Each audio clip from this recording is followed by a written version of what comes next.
Bom, meus amigos, mais uma vez estamos aqui no nosso Mandatum Cast e hoje estamos aqui com um grande amigo, um convidado excepcional, especial, um cristão maravilhoso, um CEO, pai de família, um grande empresário, um grande amigo, e agradecer muito a presença aqui do nosso querido Luiz, né? O Luiz é um empresário que tem feito muita diferença aí no mundo cristão e com uma plataforma digital maravilhosa, vai contar um pouquinho da sua história, da sua trajetória. E para falar um pouquinho o seguinte, o Luiz mandou para mim o currículo, se fosse falar o currículo dele, a gente ficar 3 dias aqui, mas o Luiz é o fundador e CEO da Inscrição, né, que é uma das maiores plataformas de eventos cristãs do Brasil, talvez da América Latina. CEO, líder e conselheiro da Rede Tela, para quem não conhece, entra aí, pesquisa, a Rede Tela é maravilhoso para empresários, para quem realmente está querendo empreender, é bem legal. Apaixonado por Jesus e por pessoas, né? Uma pessoa que realmente se importa com as pessoas, né? Casado com a Carolina, pai do Pedro e do Gabriel, amante do tênis e, além de tudo, também é fundador, né, de uma das grandes plataformas que se chama Avivar, né? Ele vai contar um pouquinho aí dessa plataforma. Co-líder também e conselheiro aí do C12, né? O C12, para quem não conhece, é um grupo de empresários cristãos, é bem legal o C12 também. Graduado em Ciências da Computação pelo FMG e mais de 20 anos criando soluções em tecnologia. Então a gente está aqui, especialmente no mundo de hoje, né, que a gente não consegue fazer nada sem a tecnologia. Com esse grande amigo, eu te agradeço já de uma vez, né, Luiz, pela sua presença, de estar aqui com a gente, batendo esse papo no nosso Mandatum Cast. Então, muito obrigado pela sua presença. E, Luiz, gostaria já de começar para que você contasse um pouquinho da sua história, da sua trajetória. Por que você se interessou por essas questões digitais e nesse mundo de tecnologia, de computação? Então, você contasse um pouquinho aí da sua história. Muito obrigado. Poxa, meu amigo, muito obrigado pelo convite. É uma grande honra para mim estar aqui com você. Você me inspira muito, sua família, seu pai. Obrigado. E a história de vocês, então é uma honra demais para mim, né? Obrigado. Que Deus possa nos dar a graça aqui de compartilhar coisas boas aqui hoje com o pessoal. Obrigado. Mas é uma grande honra estar com você aí hoje. Obrigado. Te agradecemos. Obrigado. Show de bola. Bom, como tudo começou lá na computação, na tecnologia, digital, essas coisas, começar por aí? Lá quando você estava jogando bola, a pessoa jogando bola, ele estava lá no computador. Não, jogava bola. Jogava bola todo dia, lá em Governador Valadares. Ah, maravilha. Na adolescência lá. Maravilha. Eu, na verdade, comecei com isso, foi bem interessante, porque é uma história muito simples, assim, na verdade. Eu tenho um tio que é praticamente um irmão para mim, ele 3 anos mais velho que eu, e ele queria fazer medicina. E ele estava estudando para vestibular na época fazer medicina. Mas você nasceu em Governador Valadares? Nasci em Valadares. Estudei lá e fiquei lá até 17 anos. Aí quando eu passei computação aqui, com 17 anos na FMG, vim para Belo Horizonte estudar. Aí depois, enfim, fui para o Rio, depois voltei para cá de novo. E eu comecei a querer medicina também porque ele era minha referência. Legal. E aí num trabalho da escola, do primeiro ano científico, eu fiz aquele exame do dedo e desmaiei, você acredita? O tiro sangue lá, de glicemia, eu acho. Desmaiei lá fazendo aquele negócio. Aí eu falei, caramba, aí tentou uma crise. Falei, meu Deus, esse negócio de ver se eu não posso ver uma gota de sangue, como é que eu vou virar médico, né? Com certeza. Aí dali eu comecei a pensar em outras coisas e eu gostava muito de computador. Computador naquela época, aqueles computadores mais antigos. Era difícil, né? Eu lembro que computador era uma coisa assim, para nós, pelo menos pela minha época, era uma coisa diferente. Ou era empresa, não tinha esse ainda computador em casa, era uma coisa meio, né? Eu lembro que... Era isso, eu tinha um computador na loja do meu pai, que eu ia para aula no final de semana para ficar mexendo no computador, aprendendo, fuçando. Eu nem tinha lá em casa o computador. Porque não era uma coisa comum, né? E aí eu gostava de ir lá, ficar jogando, aprendendo coisas, clicando, mexendo. Eu falei, caramba, o que eu mais gosto hoje é ficar no computador, jogando... E aquele joguinho naquela época era outro né? Aquele joguinho simplesinho pra caramba.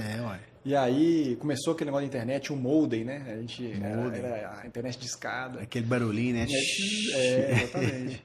E aí eu falei, o que eu mais gosto hoje é isso. E vi que era uma área que estava dando um grande reviravolta, crescendo absurdamente, começando a criar soluções e tal. E aí eu falei, então é isso aqui que eu vou fazer.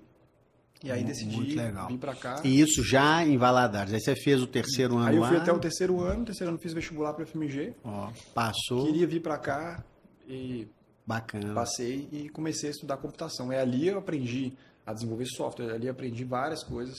O programador, entre aspas, ele do curso de Ciências da Computação, você aprende a programar? Aprende. Hoje, legal. na verdade, é o seguinte, né? Eu tinha muita... falava com pompa, nossa, eu estudei na FMG e tal, né?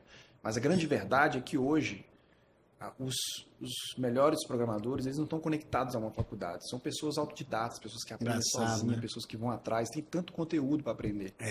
Então, essa é a diferença hoje, né? Você não precisa, eu não exijo mais hoje a pessoa ter feito uma faculdade, por exemplo, para ser um excelente programador na nossa empresa. Tem um programa, inclusive esse programa, né, para todo mundo, que é do EX de Harvard, que é online gratuito. E tem um para advogados, aprender a programação, a linguagem de programação, que chama, eu acho que é 5.0, mas é uma plataforma de Harvard com todos os cursos gratuitos que eles oferecem.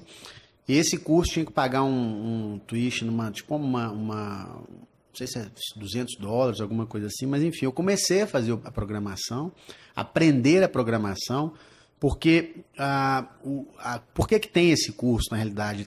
Né, por que a gente está falando sobre isso? Na realidade, o que eles estavam falando? Que no futuro, nós já estamos no futuro, na realidade, né? Os advogados vão ter que aprender a programação porque vai ter muitas discussões jurídicas sobre as questões de programação. Então eu fiz o curso, não terminei ainda, ele é pesado o curso e tudo, né? Aí tem aquele 0, 1, enfim, né? As programações. Ele tenta explicar de uma forma mais didática, porque o advogado, né, nós somos leigos.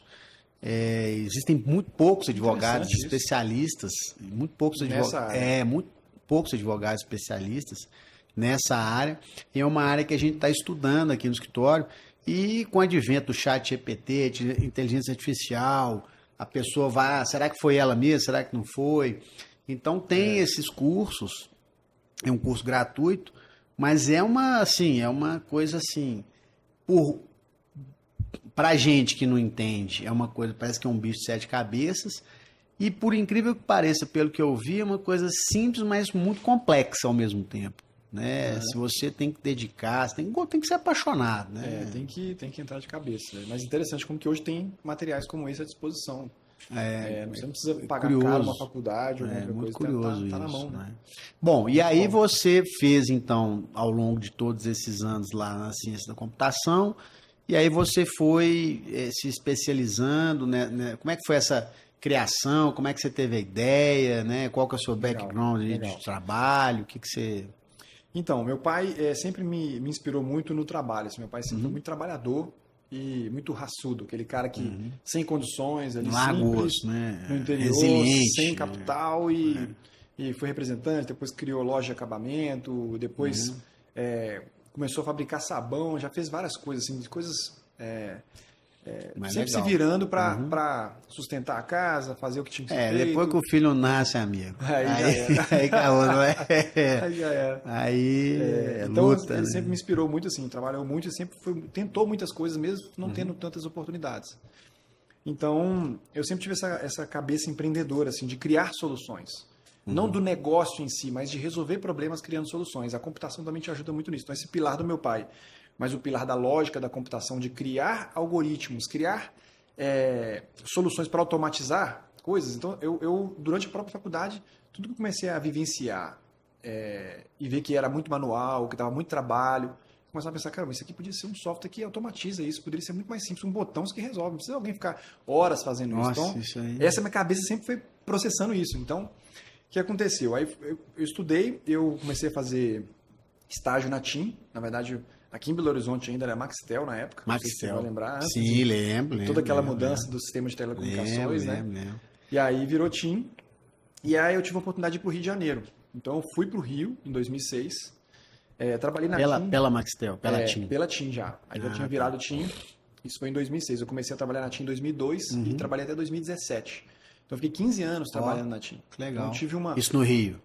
Ao todo foram de 2002 a 2006 aqui em BH e de 2006 até 2017. A sede era no Rio?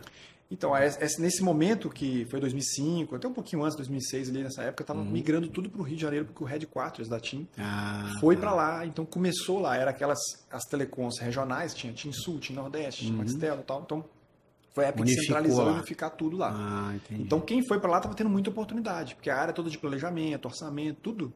E na época, querendo ou não, a parte de telefonia, ela teve um avanço e talvez era tecnologia pura, né? Puro. O telefone virou de rede, era uma né? tecnologia nova atrás da outra, né? 2G, 3G, 4G e VoIP, aquela coisa toda de tecnologia em cima da rede telecom, né? Então, e aí você foi convidado, mudou para o Rio. Mudei para o Rio. Eu fiquei 15 anos na TIM, mas nesse processo, o que aconteceu? Eu fui para o Rio. Isso sempre na área de tecnologia. Na área de tecnologia. E na TIM eu trabalhei em algumas áreas diferentes, então eu fui desde programador, fiz plantão resolvendo problema de madrugada em sistema quando dava problema, fui gestor de projeto, depois liderei uma equipe, enfim, trabalhei em áreas, gerenciei orçamento legal. de gestão então sua bagagem perfeita, né? Cheguei a gerenciar um orçamento de 90 milhões de reais por ano para comprar software, sistemas, serviços para entregar soluções para a área de telecom. Muito legal. Então era uma espécie de TI dentro da área de telecom. A parte de ring-tong, essas coisas também. Que era a área de VAS, de valor de serviço de valor agregado. Legal. Né? Na TIM. Então teve lá, acompanhei o SMS caindo com a chegada do WhatsApp, algumas coisas tipo caindo 90%, sei lá, em pouquíssimos dias, assim, pouco tempo, sabe? Então foi uma transformação. O emoji, né? Então teve muita coisa aí. E isso me deu uma bagagem muito grande, porque foi uma vivência corporativa de muitas coisas ali. Foi minha grande escola, assim, na TIM, na verdade. Só que em paralelo, quando eu cheguei lá no Rio, eu logo fui para uma igreja, né? Era uma igreja pequena ainda. Você já tinha convertido? Desde pequeno, desde... sua família já... A minha mãe me levou na igreja. Nasceu no lar cristão. Minha mãe me levou na igreja quando eu tinha 4 anos de idade, quando ela se converteu, através de uma experiência com Deus. E você tem quantos irmãos? Nunca mais saí. 2 irmãs mais novas. As duas também são firmes na fé. Que benção. Bem isso bacana. Em Valadares? Lá em Valadares. Que legal. Então eu nunca saí da igreja, sempre fui muito imerso assim na igreja, sempre, desde pequeno. Né? Ia acampamentos, desde criança, adolescência. Aqui, quando eu cheguei em BH para estudar também, então comecei a frequentar a Aliança Universitária Lagoinha. Enfim. E aí, quando eu fui pro Rio, eu falei, e agora? Qual igreja que a gente vai? Aí, uma prima da minha esposa conhecia... Você já era casado nessa eu negociei a minha ida pra TIM na minha lua de mel. Então, eu casei em agosto de 2006. Bacana. Em setembro, casei e levei ela pra lá no mês seguinte. Achei que ia morar em Belo Horizonte, já tô no Rio aqui. A sogra e o sogro não gostaram. Aí você falou, mas você não queria ficar na praia? Aqui, estamos pra praia já. E foi isso mesmo, né? A TIM era na Barra da Tijuca ali, né? Na Avenida das Américas, né? Aí então a gente ficou bem próximo ali. Não, ali é maravilhoso. Foi muito legal, muito legal lá esse tempo. E nossos filhos são cariocas, nasceram lá. Nasceram lá. Carioquinha mineiro. Mas não puxa o X, não. Não, agora já estão aminados. Já tá atualizado. Mas é tudo flamenguista, né? O Rio tem jeito. Tudo flamenguista. Mas aí... eu comecei a frequentar essa igreja, era uma igreja pequenininha, assim, umas 150, 200 pessoas. Como é que chama a igreja? Ela chamava Igreja Batista Central da Barra na época. Hoje é a Igreja Batista Atitude, que é muito conhecida, hoje tem mais de 40 mil pessoas a igreja, mais de 70 igrejas espalhadas aqui, fora do Brasil. É uma igreja que cresceu muito na visão celular ao longo desse tempo. Eu acompanhei muito, vivi muito isso lá dentro da igreja. Então, nós nos conectamos lá, a igreja se tornou uma grande família para nós. A gente não tinha mais ninguém da família. Que legal. Então, a gente logo... Rapidamente foi para uma célula, dali a gente começou a liderar uma célula poucos meses depois. Aí eu e minha esposa fomos liderar a juventude no ano seguinte. Que legal. E ficamos alguns anos. A sua esposa também já tinha sido convertida? Sim. Legal. E aí a gente, liderando a juventude, comecei a fazer muitos eventos dentro da igreja. Eu comecei a fazer conferências. Isso lá no Rio? Lá no Rio. Comecei a fazer acampamentos, retiros, viagem, festa. A gente fazia várias coisas. E ali... Eu via muito... Eu fiz um trabalho muito manual de gerenciar eventos dentro da igreja. E aí, vivendo aquilo alguns anos, eu gerenciava tudo. Imagina, você pegava planilha, né? E aí, todo domingo, pegava dinheiro dos jovens, levava numa pasta para casa, aí tinha que pagar fornecedor. Aí, o retiro, a comida, o palestrante, né? No Rio de Janeiro, você com dinheiro na pasta, parar numa blitz, até você explicar que é da igreja. Já era. Era um risco absurdo, né? Essa era a verdade. E aí, ficava lá, e jovem, né? Jovem, assim, jovem não tem dinheiro, geralmente. Né? Sim, Então, assim, a gente fazia um retiro lá, R$100. Aí um jovem queria pagar 10 hoje, daqui 60 dias mais uns 30. Depois sobrou mais dinheiro que a mãe dele deu pra ele, mais tanto. Aí ficava fazendo aquilo tudo manual. Nossa. Era um trabalheiro danado. Daquilo nasceu a ideia da inscrição. Eu disse, caramba, isso aqui é uma dor. Eu comecei a analisar que aquela dor não era só minha. Tinham milhares e milhares e milhares de igrejas no Brasil fazendo tudo manual. Não tinha nenhuma plataforma. E até hoje ainda existem igrejas fazendo até isso. Até hoje tem. A gente vê todos os meses várias igrejas saindo desse processo manual e começando a utilizar a nossa plataforma para isso. Né? Então, foi muito interessante que eu vivi essa dor na prática, de ver tudo manual ali, essas dores de um organizador de eventos para igrejas. E aí o que aconteceu? A gente, de 2010 para 2011, eu comecei a aprofundar mais essa pesquisa e vi que tinha eventos que eram nacionais. Os meus eventos na igreja eram eventos que eu fazia ali, então eu ainda tinha aquela questão de poder encontrar as pessoas no domingo. Mas, imagina os eventos regionais, nacionais. Era mais complexo ainda. Eu tinha conferências que... eu lembro de uma conferência em Santarém, um lugar que foi muito conhecido, né, do pastor Abe Uber, da Visão MDA, onde a maior parte da cidade era da própria igreja dele, né? Então havia um movimento muito forte ali. Então as conferências eram grandes, 3.000 pessoas lá em Santarém. E era tudo assim, manual. Imagina, a pessoa fazia uma inscrição, mandava um e-mail, aí mandava de volta. Para conferir isso tudo. Mandava um comprovante que fez um TED ou um doc para...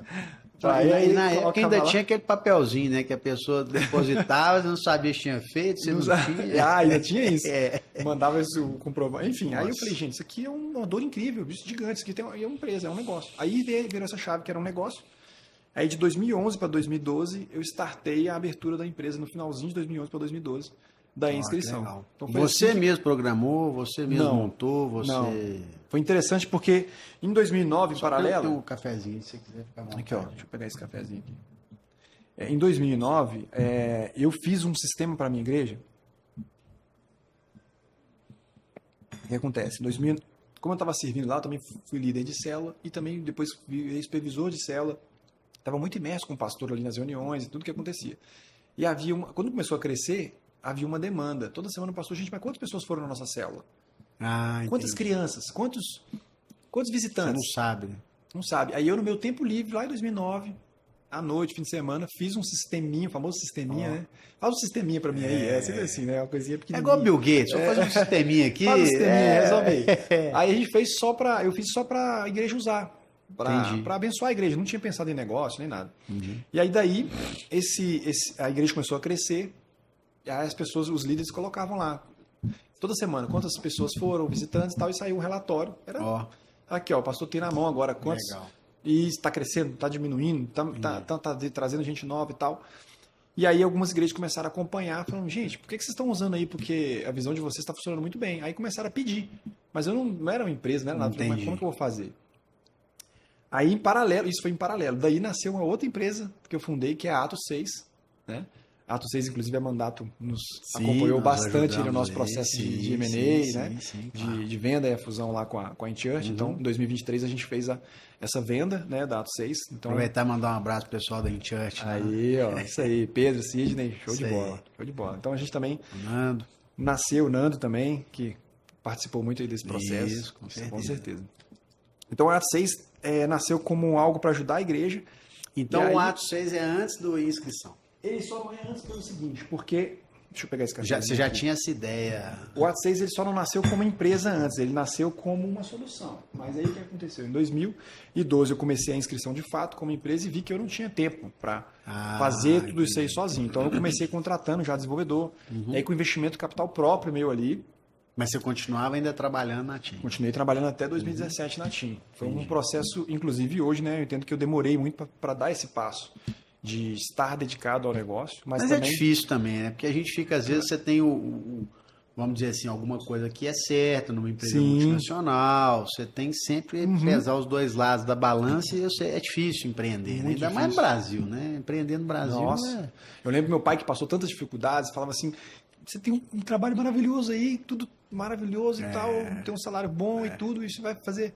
Você já tem uma carreira aí, você tá doido, não faz isso. Mas aí já não tinha mais...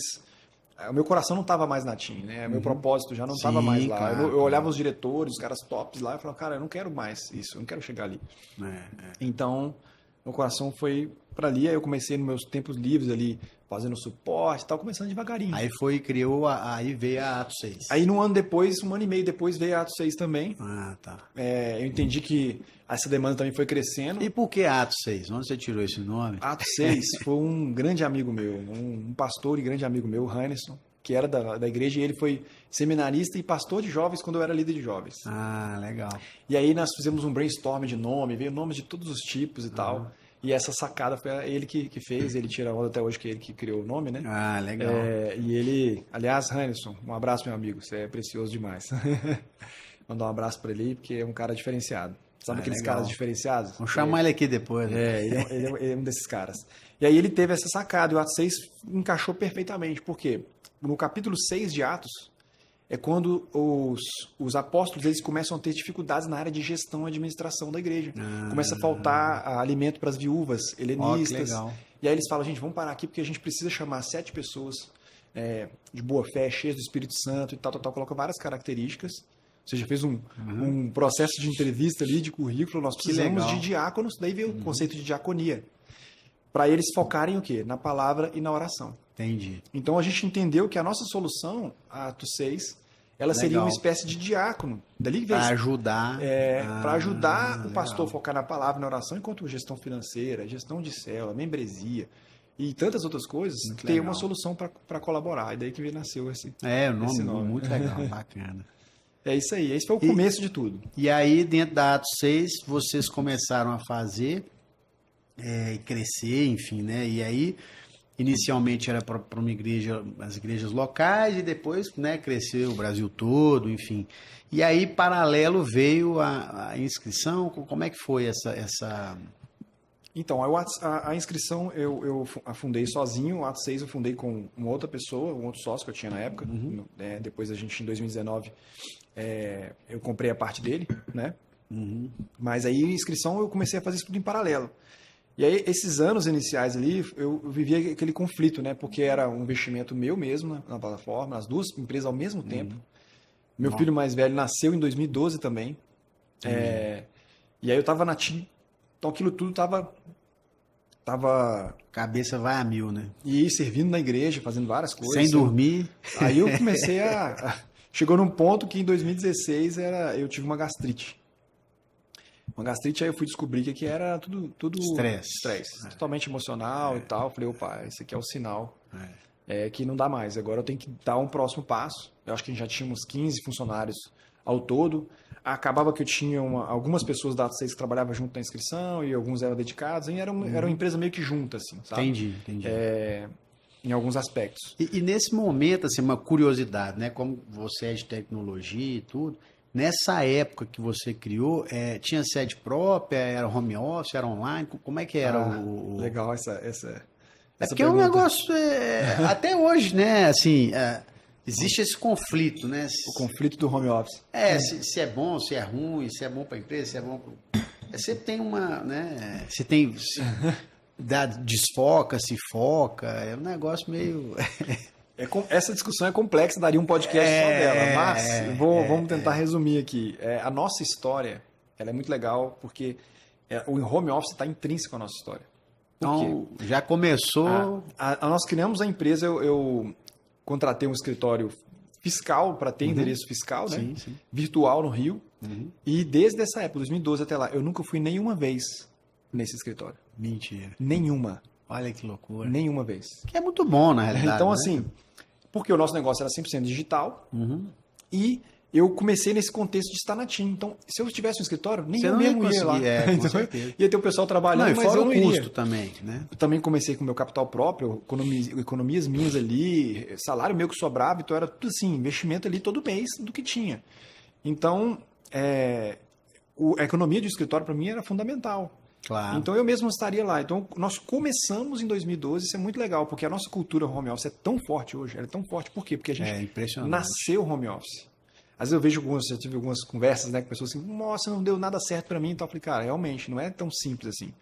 Mas a nossa cultura ela foi se fortalecendo ao longo de um tempo. Tem que ter uma disciplina, né? Ali. Tem que ter processos, tem que ter uma mentalidade diferente de gestão. Entendeu? Então, assim, por exemplo, uma gestão por tempo não tem sentido para nós. Não controlamos tempo de ninguém lá. É gestão por resultado. Que É legal. muito diferente. Então, assim, a gente não fica assim, pô, o cara chegou 9h10, não, chegou atrasado aqui hoje. Ih, cara, o cara saiu 5h30, pô, tá sem motivação para trabalhar, já O saiu. cara pode fazer, ele pode fazer o horário dele desde que ele cumpra as metas. As metas são muito claras, a gente trabalha com um sistema de metas e objetivos muito claros, que é o OKR, né? Uma metodologia muito forte usada em muitas startups, né? Que legal. Então, E vocês têm, no caso, um sistema que mede essa produtividade. a gente mede resultado.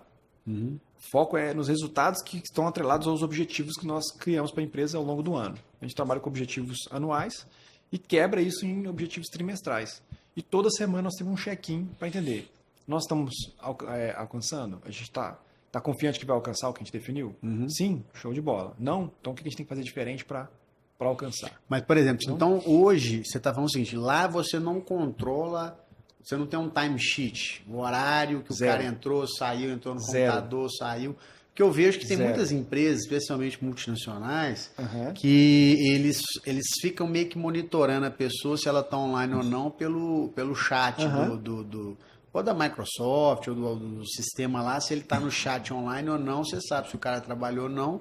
E eu acho que tem jeito até tirar um relatório, quantas vezes o cara ficou online, naquele computador, em casa, enfim. Então vocês não acompanham isso? Não. A pessoa, você nem sabe se ela abriu ou não abriu o computador. Então, aí tem uma questão de inteligência e processo também. Eu estou perguntando isso porque, no nosso caso, às vezes claro, né? É tudo uma adaptação, um processo de cultura e tudo, porque escritório cultura. A gente atende muito cliente, às vezes o cliente quer confidencializar, quer confidenciar alguma coisa, então é muito presencial. É muito diferente. Online, às vezes ele não se sente à vontade. Se sente à vontade, então é um pouco diferente e tudo. E também, por outro lado, às vezes você tem um excepcional profissional como um excepcional advogado, às vezes ele não consegue adaptar um online. E no caso também, por exemplo, o cliente tem que estar aqui, a gente tem que estar aqui para atender o cliente, então então, mas eu vejo que é uma tendência, né? Mas eu não acredito no home office para tudo, para todos e desse jeito. Cada um tem uma realidade. Não, imagina você chega no hospital, o cara tá na tela lá, você morrendo, você o cara, quer ver deixa eu ver, caiu a internet. Pô. Apesar de que a telemedicina explodiu. Da pandemia para cá. Impressionante. Né? Então, mas você não vai substituir o cirurgião. Eu tenho um caso para falar, vamos aprofundar um pouquinho, mas eu tenho um caso para falar recentemente sobre o que eu fiz e o que o ChatGPT me ajudou com um procedimento de uma pessoa que estava doente. Cara, o ChatGPT me deu uma aula.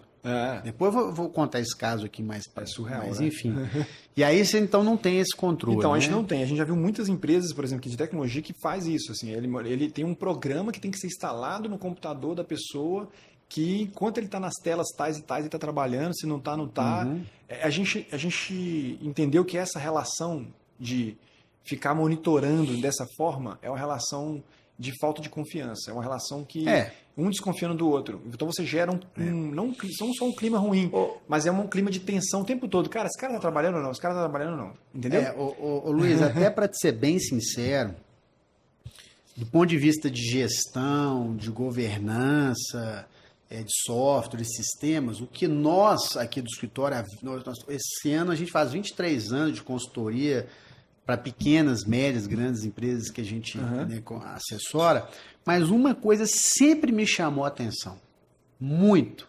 O que acontece? Quando a empresa ela tem, vamos dizer assim, um porte menor e está crescendo e tudo, existe esse processo de confiança, não tem tantos sistemas, a empresa cresce vertiginosamente. Quando ela vai passando por uma empresa média, e aí a gente começa a fazer essas análises. Você pega o relatório fluxo de caixa operacional dessa empresa, você começa a ver que ele começa a gastar muito dinheiro, né? E o pano de fundo é a desconfiança para monitorar as pessoas. Olha e são custos altíssimos, porque você coloca um SAP, um Oracle, né? Enfim. Quando você coloca aquele sistema, aquele negócio, tudo que você tem que fazer tudo o que você está fazendo, cara, é um custo muito grande, né? Por quê? Porque a empresa cresceu demais, você tem 1.000, 2.000, 10.000, 100 mil funcionários, você nem sabe quem são as pessoas, mas o que eu vejo é que nesse sistema de governança, vamos dizer assim, posso chamar de gestão e tudo, as empresas gastam uma fortuna para monitorar o que a pessoa está fazendo, entendeu? Pano de fundo é um pouco dessa desconfiança, né? O cara está fazendo um relatório, está atendendo o cliente, né? É um pouco, mas o custo é muito alto também, muito alto, né? De tempo e dinheiro, né? Pelos sistemas, né? Mas isso que você falou é realmente interessante. Porque assim, eu acredito muito na questão da... Assim, é importante o monitoramento, é importante a conferência, é importante, né, a questão da confiança. E eu aprendi muito na minha própria história por erros que nós cometemos. Né? Nós tivemos um cenário, né, na pandemia lá de fraude, de fraude interna por um colaborador. Então, assim, quando eu falo dessa questão da confiança, é gerar um clima e uma cultura de confiança recíproca, de transparência, de honestidade. Sim. O primeiro valor nosso, né, honestidade é inegociável.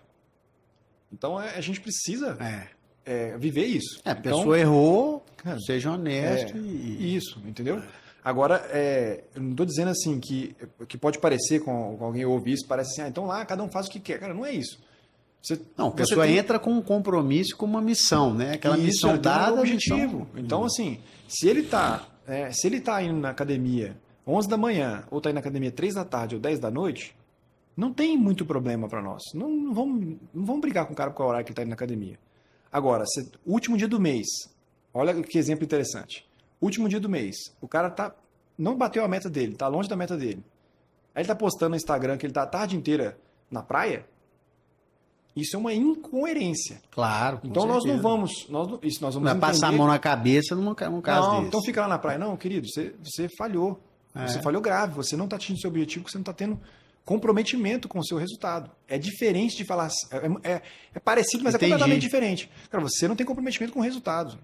Você não é questão de você. Você não faz parte do time. Você não ficou no horário tal até tal. Não é sobre isso. É sobre objetivos. Cara, nós definimos objetivos e nós vamos atingir. Seu último dia do mês você não tá? Você falta mais X% pra você bater meta, você tá aí na praia, cara. Então, assim, não é a mesma coisa, entendeu? É outro jeito de você olhar a mesma situação. Não, interessante. Isso no final do dia, se você é um gestor, um empreendedor e tudo, o que mais nós precisamos são de pessoas para que a gente possa confiar, né? Porque no final do dia a gente delega. Né? E que é praticamente a nossa vida, né? Então a gente passa às vezes mais tempo no trabalho do que em casa, com os filhos, né? A gente está dedicado ali e o tempo da vida é tão precioso para você contratar alguém, colocar no seu time e o cara não faz por onde, não está nem aí, não está comprometido, né? Isso aí é uma coisa muito ruim. Exatamente. Mas que legal. Enfim, então, vocês estão lá então, com a Atos 6, né? Aí veio a inscrição. E qual que é a finalidade, né, da plataforma específica da inscrição Legal. Né, quais são os projetos, o que você tem pensado para o futuro, qual que é a tendência, o que você, né, pensa um pouco sobre contar um pouquinho aí da inscrição. Bacana. Bom, então, a inscrição hoje ela se consolidou, né, como a maior plataforma de eventos cristãos no Brasil. Pode falar da América Latina, com certeza. Tá bom, América Latina. Show de bola. É América Latina, com certeza. A gente hoje tem em torno de 4.000 eventos hoje na nossa plataforma. Simultâneos para alguém se inscrever cristão. Né? Muito legal. Então, no final do ano passado, em outubro do ano passado, nós lançamos um portal.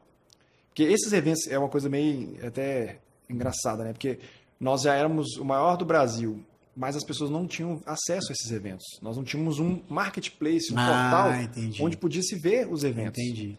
E aí nasceu o Avivar, né, que é esse portal de eventos cristãos. Então hoje o Avivar, na verdade, ele é uma unidade de negócio separada, conectada à inscrição, mas separado.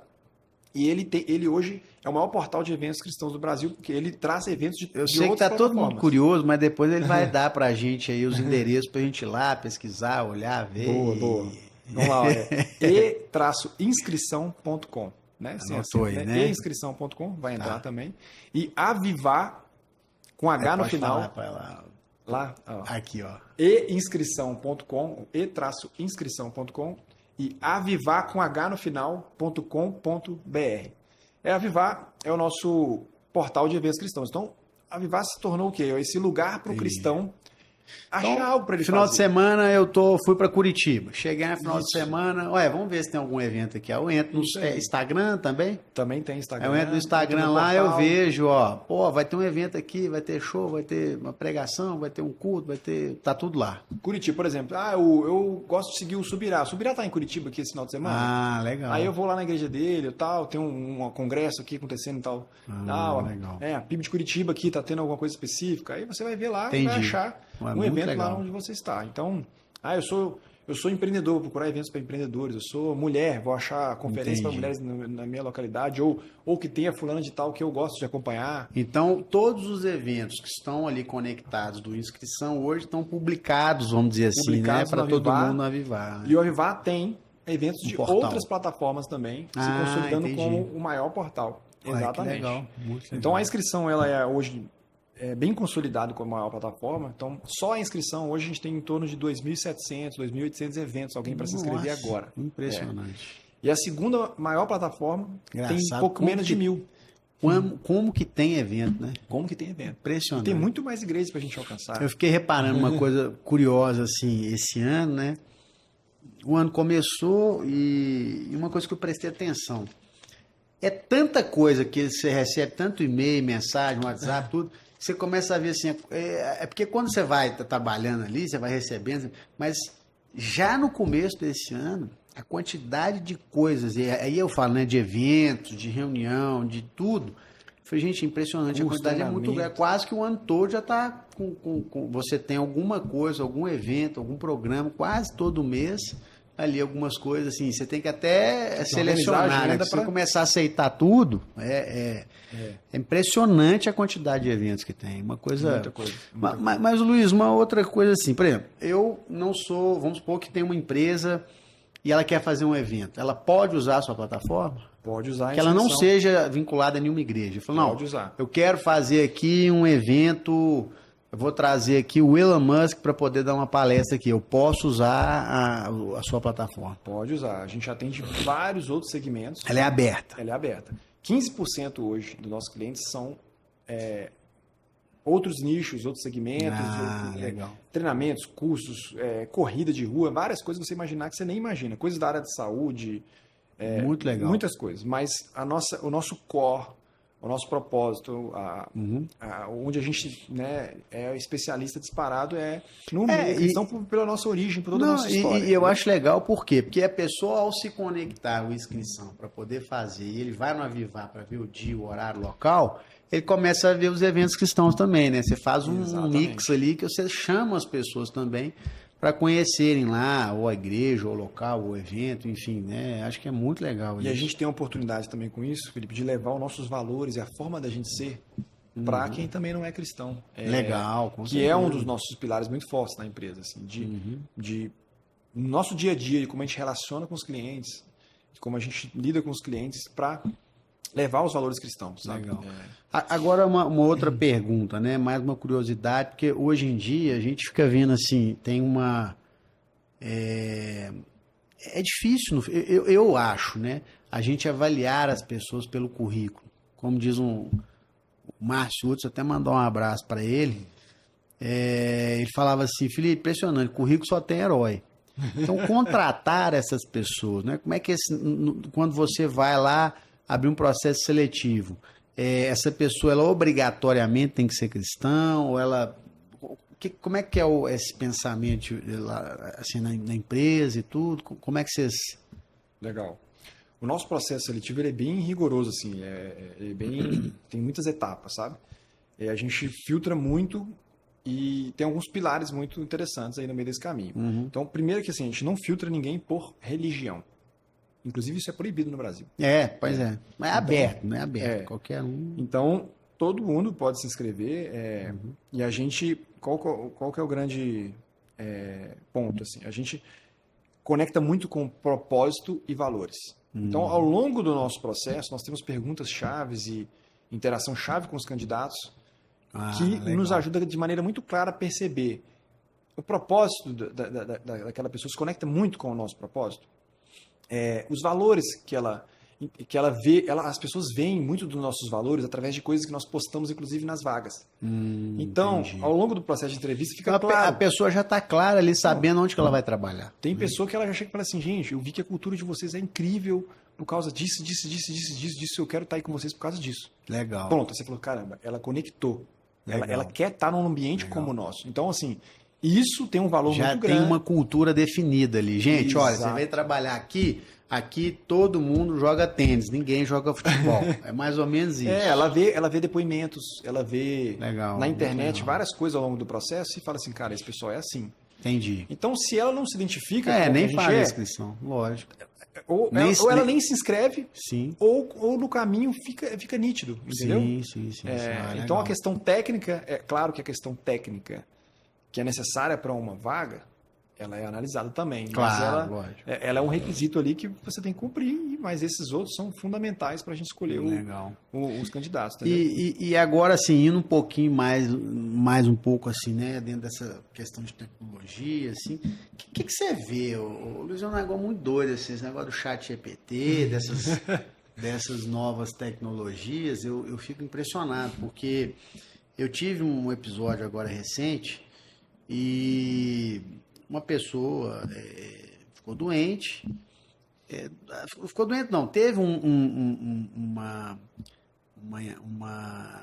episódio assim e tudo, e aí a pessoa fez os exames, eu peguei os exames, coloquei no chat GPT, cara, eu particularmente falando, eu fiquei muito impressionado.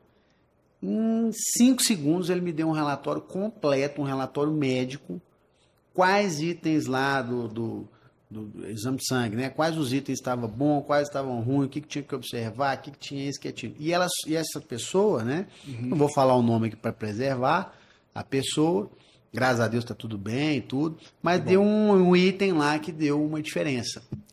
E isso antes de ir no médico. Ele já falou, ó, isso aqui está fora do padrão. Já falou, isso aqui está fora do padrão, olha isso. E aí, para antecipar ao médico, eu já mandei o exame e falei, doutor, apareceu isso. Eu não falei que eu tinha olhado no chat GPT. Cara, o médico passou um tempo, ele me ligou e falou, olha, realmente você tem razão, você viu e identificou isso aí. Então, para que ele venha ao consultório, é bom que ele faça esse novo exame. Você já foi lá, já com que era um ecodoppler e tal. E depois ele tem que voltar de novo. Foi preciso. E depois que ele fez que aí de imagem, né, ele fez esse ecodoppler, aí identificou realmente. Né, pô, eu não sou médico. Foi no detalhe lá do que precisava ver daquela situação. Mas uma coisa que ia levar um mês, porque, por exemplo, ia sair o exame, o médico ia ver, o médico ia analisar, para depois marcar. Cara, foi assim. Você ia ter que fazer no mínimo 2 idas no médico. Ter que fazer, não, e fora ter que marcar o exame, porque ainda era um exame que tinha que marcar, exame de imagem. Pelo chat. Então, assim, que na sua cabeça, que você já, né, trabalha com isso todos os dias, a tecnologia, a inteligência artificial, como é que você tem percebido isso no seu negócio, em todos os negócios, né, e o futuro? Como é que a gente vai lidar com isso, com os filhos? Assim, hoje é uma coisa ainda um mistério, né? Eu sei que, por exemplo, né, igual eu usei a inteligência artificial, salvou, vamos dizer assim, pode salvar vidas, né? Sim, mas como também pode falar, não, eu vou copiar aqui alguma coisa de alguém, vou fazer e a inteligência artificial faz igual, vamos dizer assim, né? Como é que, que você pensa sobre isso? Bom, assim, minha visão da inteligência artificial. Primeiro que é uma disrupção absurda, tecnológica, não tem volta. Para mim é uma grande realidade, não sei quando, mas eu imagino que em breve, não sei se meus filhos vão viver isso, talvez sim, terão, assim como a gente teve aquela revolução do computador pessoal, né? Não tinha computador pessoal, era o computador para a empresa. Depois cada um tem o seu. Eu acredito que cada um vai ter o seu amigo, entre aspas, ou seu... Não é amigo, né? Porque aí a gente está falando de uma relação maior, mas alguns vão se tornar amigos mesmo. Mas não, tem gente que trata igual a família, porque... exatamente. Porque você pergunta tudo, eu tô triste, tô alegre, você pergunta, ele responde tudo. É tem aquele filme, acho que é Ela, o nome daquele filme, Ela? Não, aquele filme, deixa eu te falar, que é o menininho, Tem o do... Tem um do menininho, que é a inteligência artificial. Aquele filme lá, meu Deus. E tem o cara que se apaixona pela... sim. Que é o Ela, né? Que ele se apaixona pela assistente virtual. Esse era o nome que eu ia dar. Então, eu acredito que todo mundo vai ter essa assistente virtual pessoal, que vai ser uma IA que vai conhecer a pessoa profundamente e vai entregar resultados para ela baseado no que ela é. Esses dias eu estava conversando com o ChatGPT, né? Customizado. Né? Eu mandei para ele assim, você conhece a história tal? Me contaram uma fábula num grupo que eu estava, e aí eu queria usar aquela fábula para levar algumas coisas de lições para a empresa. E aí eu mandei assim, você conhece a história do homem, do burrinho e do menino? Era essa história. Aí olha que ele me respondeu. Ele respondeu, sim. Aí ele contou toda a história. E no final ele me perguntou, e você, Luiz, como CEO de uma empresa, pode aplicar essa história assim, assim, assim, assim, assado para você? Como é que você... Aí ele me fez uma pergunta. Ele não terminou. Ele perguntou, como é que você lida com tal e tal situação? Aí eu, caramba, o ChatGPT agora tá perguntando. Você tem alguém aqui, né? Aí eu falei, então vou interagir. Acho que é minha esposa. Aí eu gostei, falei, vou interagir. Aí eu falei, sim, eu percebo isso, tal. E aí eu respondi a dele e fiz outra pergunta para ele. Mas e para essa situação aqui de processos e tal, como é que você enxerga a aplicação? Aí ele me respondeu, fez um monte de coisa e me fez outra pergunta. Então ele agora já está sempre... Ele está sempre motivando a pessoa a não só fazer uma pergunta para ele, mas a continuar interagindo com ele, entendeu? Como um ser humano. Então, assim, isso é o início de tudo, porque vão ter IAs muito especializadas, e a IA, essa assistente, isso é uma imaginação minha, né? Que os filmes... eles vão relatando as coisas que vão acontecer. Isso é só questão de tempo. Com certeza. Então vão ter pessoas que vão, de fato, vão se apaixonar, porque a IA ela vai entender o sentimento daquela pessoa e vai responder a ela de acordo com o que ela está vivendo, com o que ela está sentindo, com o que ela está interagindo. Então vai ser uma coisa muito pessoal. Agora, a minha visão é que, como toda tecnologia, ela vai ser usada para o bem e vai ser usada para o mal. Então, assim, tem gente que vai já tá falando que é do diabo, igual o celular é do diabo, que era não sei o que é coisa ruim, que é uma coisa de acabar com o mundo. Então, vai ter saber usar. É uma faca. Bem. Ou você pode cortar o pão ou matar alguém. Entendeu? Exato. A faca, meu tio sempre falou isso, Felipe, né? Eu lembro uma vez eu estava andando de carro, isso aí ele estava novo, né? Doido para ter carro nessa época, né, cara? Tirar carteira. Aí eu tinha tirado carteira, eu lembro de até mandar um abraço pro meu tio Francisco Pizarria e doutora Maria José, a esposa dele, meus tios de coração. Mas o que aconteceu? Eu lembro direitinho, eu falei, Felipe, deixa eu te falar uma coisa, o carro é uma bênção. Ele pode te levar nos lugares, ele pode, né, com segurança. Agora, ele é uma arma. Então você pode acabar com a sua vida. Você pode atropelar uma pessoa, você pode bater o carro, você pode se machucar, você pode morrer. Então, perfeito, é a mesma coisa. Né, eu fico vendo isso também, mas que é uma coisa muito curiosa, porque... E aí você para pensar o seguinte, pô, quem é que está atrás dessa máquina, né? Pô, tem filtro, não tem filtro, tem bias, né? Ele tem algum viés, né, que a gente chama, tem, não tem. Cara, é uma coisa assim... É muito mais complexo do que pode ter por trás. Sim. Pode se direcionar temporariamente, num momento de eleições, por exemplo, num país específico, para que ele tenha um viés tal. Isso aí é muito fácil de fazer. Então, isso tudo vai acontecer, como a gente falou, vai ser usado para o bem e para o mal. Agora, corporativamente, interessante.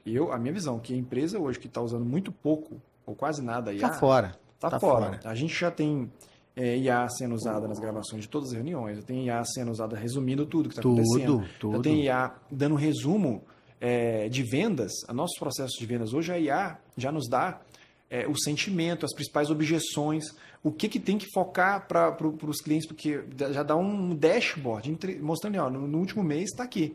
As principais objeções que seus clientes tiveram, os principais motivos de venda, um monte de coisa pronta. E eu vou até dar uma dica aqui, que uma coisa que eu tenho feito para comparar ao que eu vejo no relatório de fluxo de caixa operacional financeiro, DRE, e a parte contábil, né, balancete e tudo, eu fico impressionado. Claro que, super importante, quando você fizer isso, tem que tirar o nome das empresas, tirar o CNPJ, tirar o nome e tudo, né? Mas se você baixa esse relatório, coloca no chat GPT, ele te dá o filtro exatamente o que está acontecendo naquela empresa. Se está bom, se está ruim, alavancagem, endividamento, PDD, tudo. E uma coisa curiosa, Luiz, que eu vejo o seguinte, nós somos seres humanos, limitados, né? E eu sempre fiquei pensando na questão do piloto do avião. Porque meu tio, ele já mexeu com ele, na época ele trabalhou na Transbrasil, e eu ficava meio com medo, era novo, e a gente tinha algumas passagens que ele mandava pra gente para Brasília, um beijo aí pro tio Luiz, mas ele falava, Felipe, melhor coisa que tem é o cara não mexer, deixa a máquina levar o avião. A máquina é melhor do que você. A máquina é melhor que você. Então hoje, o que eu fico vendo? Que a gente é pouco, às vezes, limitado. Você não vê alguma coisa que passa despercebido. Cara, mas o relatório que vem da inteligência artificial, ele é muito preciso. E às vezes eu li 3 vezes o relatório e não vi aquilo que ele falou, aquilo que ele colocou. Né? Mas sim, demora, sei lá, o dia inteiro analisando os números, ele em 5 minutos deu relatório. E eu faço essas comparações, eu tenho feito essas comparações. Poucas vezes ele errou. Claro, você tem que ser assertivo em fazer as análises dos resultados também. Não pode só pegar, copiar, colou, sem analisar, sem ver. Tem que se debruçar sobre aquilo. Olhar, inclusive a questão médica também, né? Toda. Você vai pegar e vai transformar no médico. Não. Mas eu hoje, eu vou te ser sincero, se eu chegar num consultório médico e o médico colocar o relatório no chat GPT, eu vou ficar extremamente confortável. Eu falei assim, não, graças a Deus que ele fez isso, porque é confiança para mim e para ele. Claro, ele vai interpretar muito melhor. Vai ter uma informação a mais junto com a dele. Mas é uma coisa assim, cara, é impressionante, né? Então, a gente... E aí eu fico vendo assim, né? Hoje, é o que você falou, se a gente tem que usar, mas é todo dia e para tudo. Para tudo. Por quê? Diminui a chance de erro. Total. A gente erra demais na vida. E uma das coisas mais preciosas que eu vejo na nossa vida é o nosso tempo. Cara, nós perdemos tempo demais com um monte de besteira. E o chat GPT, usando bem, ou outras plataformas que existem agora, novas também. Agora a DeepSeek chegou aí. Ajudam a gente a errar menos, né? Isso aí. A ser mais preciso e o quê? E otimizar o nosso tempo. É impressionante. Estou fazendo uma reforma. Aí eu recebi uma reforma num sítio aqui e recebi uma lista. Olha o que aconteceu. Eu recebi uma lista de um orçamento de uma determinada loja com todos os itens de acabamento. Eu bati o olho e falei, tá caro esse negócio aqui e tudo. Eu não sou especialista, não sei nada. Eu coloquei a lista no chat GPT e falei o seguinte, me mostra os melhores preços de todos esses itens e apresente o link e o preço, aonde eu compro mais barato. Deu 20 mil reais de diferença de preço. 20 mil reais com os produtos. Poucos segundos, um prompt. 5 segundos. Aí eu pedi para ele, faça uma planilha em PDF com o comparativo e descritivo de cada item. Impressionante. Imagina me deu um PDF. Uma pessoa para fazer isso. Ah, você tá louco. Me deu o PDF pronto. Meu Deus. Então, assim, a gente precisa, nós precisamos, né? Muito. Usar isso e tudo. Muito. E filho, você falou de filho, eu lembrei, assim, meu filho já tem 1 ano que ele tem o ChatGPT no celular dele, 12 anos de idade. Eu falei, usa. Mas liberadamente. Liberado. Quantos anos que ele tem? 12. 12. Liberado. Eu tenho uma de 5, rapaz, mas eu fico pensando. 5 tá um pouco antecipado. Porque o que acontece? Eu vejo que as crianças têm muita curiosidade. E no afã dessa curiosidade, às vezes quer acessar algum conteúdo, alguma coisa que talvez não seja propícia pela idade, às vezes por falta de discernimento. Sim, né? Sim.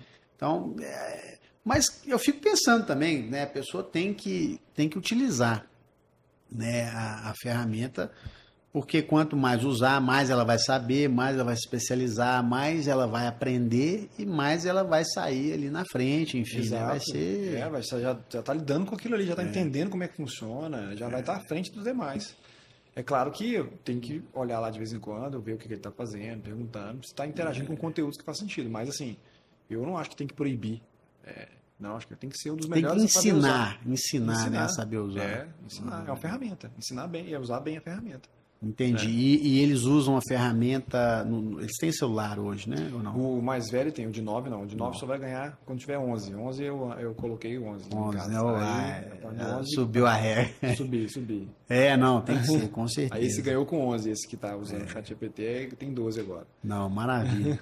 Cara, mas enfim, né? Eu gostaria de te agradecer muito nesse nosso bate-papo aqui. Tem assunto aqui pra gente ficar aqui o resto da vida falando. É verdade. E, né, gostaria já de te convidar para outros bate-papos, né, sobre vários outros assuntos que a gente pode explorar aqui.